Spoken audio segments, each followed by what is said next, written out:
Всем привет! К нам на ремонт попал лодочный мотор Yamaha 25. Модель называется 25B. Но это не такая же Yamaha, которая сейчас продается у дилеров. Хотя многие детали у них одинаковые. У нее старое контактное зажигание. Эта модель выпускалась с 74 по 79 год. И она не раздушивается до 30 сил, в отличие от более новых и современных. На этой же базе была модель Yamaha 28A, которой стала эта 25-ка после форсирования производителем. Владелец сказал, что этот мотор покупал через какую-то фирму, которая привозит и продает моторы из Японии. Поначалу двигатель работал замечательно, но потом стал терять мощность и стал плохо запускаться. После сезона его поставили на хранение, на следующий год мотор заклинил, не проворачивается. Попросили разобраться. Мы обратили внимание, что на кронштейнах крепеж из черного металла. По какой-то причине снимали ногу, но из-за коррозии большинство болтов было сорвано и вкручивали то, что есть. Не смогли восстановить резьбу на крепление редуктора и вкрутили болт с гайкой наверху. Не эстетично, зато очень надежно. Только вот не подумали, что все это заржавеет и кому-то придется это разбирать. Конечно же, на месте кого-то оказались мы. Болты двигателя открутились без проблем, хотя окись сыпется и видно, что резьба ею забита. Открутили болты двигателя, снимаем мотор. Здесь один большой сальник, который уплотняет коленвал и вертикальный вал и используется на многих старых Ямахах того времени. Но вскоре от такого отказались и стали ставить корпус для сальников, в котором отдельно находятся сальники для каждого вала. Снимаем клапаны и сразу видим ржавчину. Ну, значит, утопили, бросили и мотор заржавел. Только вот владелец утверждает, что не топил.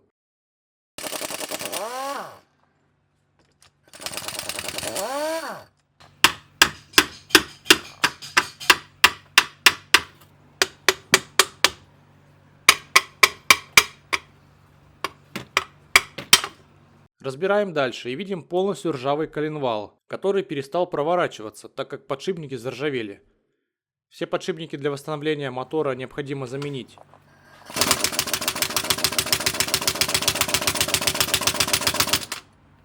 Надо греть. Чтобы выбить поршни, откручиваем болты и снимаем головку блока цилиндров. Но проблема в том, что часто на соленых и тем более старых моторах эти болты закисают. Откручивать их нужно очень аккуратно. Два болта в центре мы сломали, потому что эти резьбы невозможно нормально погреть. Высверлили эти заломы. А под прокладкой вот и ответ, почему мотор сначала начал терять мощность, потом заржавел и заклинил. Треснула рубашка гильзы, и в цилиндр попала вода. Планировали растачивать гильзы в ремонтный размер, но в этом случае с трещиной блок цилиндров восстановлению не подлежит. Его придется менять. Кольца приржавели к гильзам, и просто так вынуть коленвал очень сложно. Приходится аккуратно стучать по поршням и выбивать.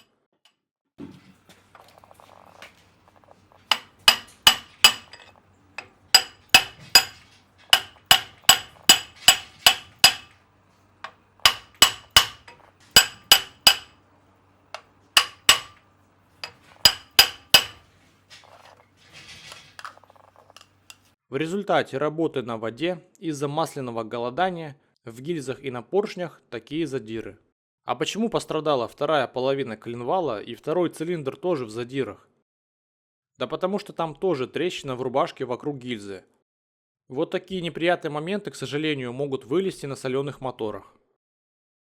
Если бы перед хранением сразу обнаружили воду в цилиндрах и на свечах, то коленвал, наверное, еще можно было бы спасти. Хотя неизвестно, сколько он так отходил на воде.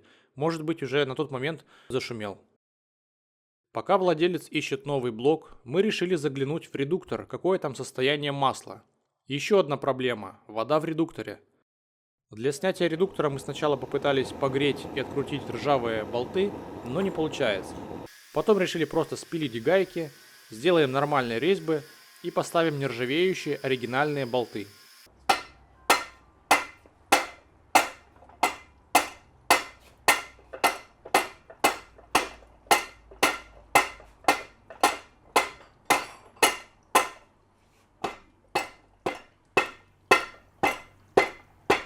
Надо посильнее постучать.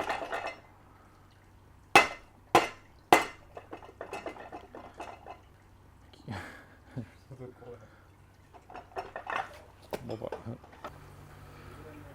Отпилили шпильки, сняли редуктор. Вот что творится внутри. Одна резьба осталась живая, оригинальная. Нужно будет эти все шпильки выкручивать, делать нормально нержавеющие. Корпус водяной помпы здесь металлический, не пластмассовый.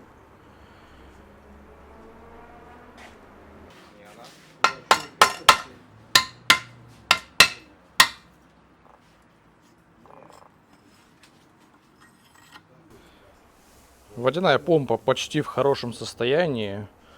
Здесь небольшая выработка есть. Может быть, даже менять корпус помпы не будем. Сэкономим деньги. Крыльчатка тоже была рабочая, хоть уже отжатая, но эластичная.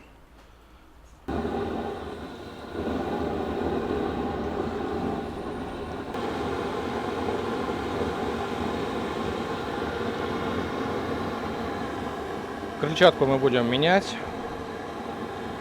Вместо старой помпы можно сюда установить пластмассовую помпу со сменным вставным стаканом. Но подумаем, если позволит бюджет, то заменим и корпус помпы. Хотя, в принципе, этот корпус еще поработает некоторое время. Крыльчатка с надрывами, поэтому ее необходимо заменить. Верхний болт уровня масла на редукторе не откручивается. Откручиваем при помощи ударной отвертки.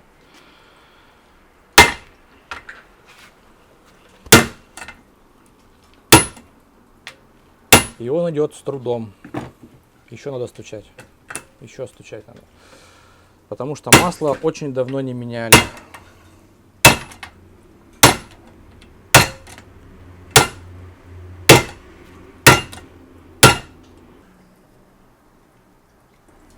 Пошел.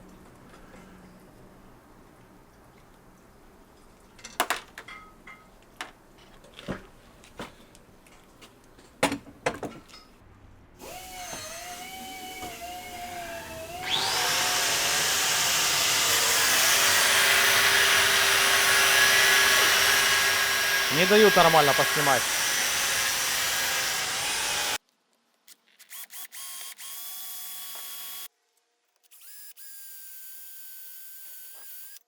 Ломаем алюминиевую гайку обоймы грибного вала, чтобы разобрать редуктор.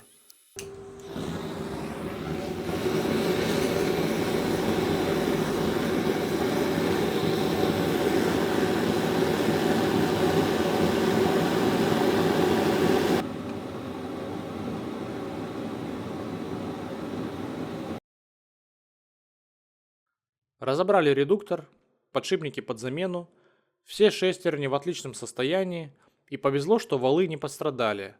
Если бы их пришлось менять, проще было бы сразу искать редуктор в сборе, чем заниматься восстановлением этого редуктора, покупая для него запчасти. Кто-то решил заменить сальники без разборки редуктора и повредил рабочую поверхность сальника, оставив такие царапины. Из-за этого в этом месте сальник пропускает воду в редуктор. В этом редукторе верхние сальники не такие, как в других младших моделях. Мы их заменим на современные сальники, и втулка вала будет под них проточена. Под сальниками ржавый шариковый подшипник вертикального вала, который в других моторах заменили на конический.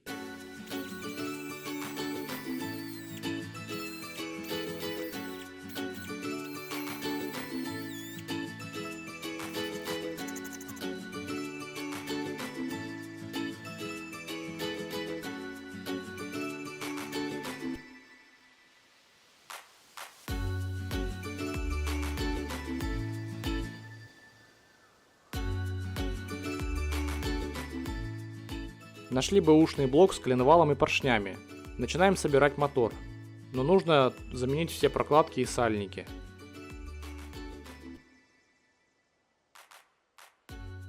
Эта мотоголовка встает сюда как родная, но она от мотора поновее, с электронным зажиганием. Здесь осталась часть механизма с другим диаметром колеса для тросиков. Мы поставим родной механизм. И сбоку был кронштейн для коммутатора и одной катушки. На старом блоке было две катушки для каждого цилиндра, их теперь здесь некуда установить. Поэтому на штатных старых местах мы делаем резьбовые отверстия в блоке и будем устанавливать сюда катушки. Все остальные старые детали должны встать на новый блок без каких-либо проблем. Была изготовлена такая втулка, которая будет корпусом для верхних сальников в редукторе. Втулку вала мы проточили под новые сальники, собираем редуктор.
Получился отличный, на наш взгляд, мотор, компрессия по 9, но осталась одна проблема – разбитые подушки.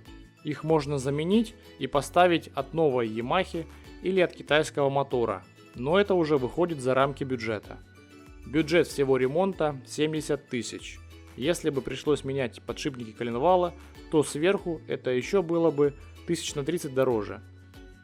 Как всегда, оставляйте свое мнение, имеет ли смысл восстанавливать такие моторы. Ссылки на магазины запчастей в описании к этому видео. Контакты для связи с нами в разделе «О канале». Всем пока!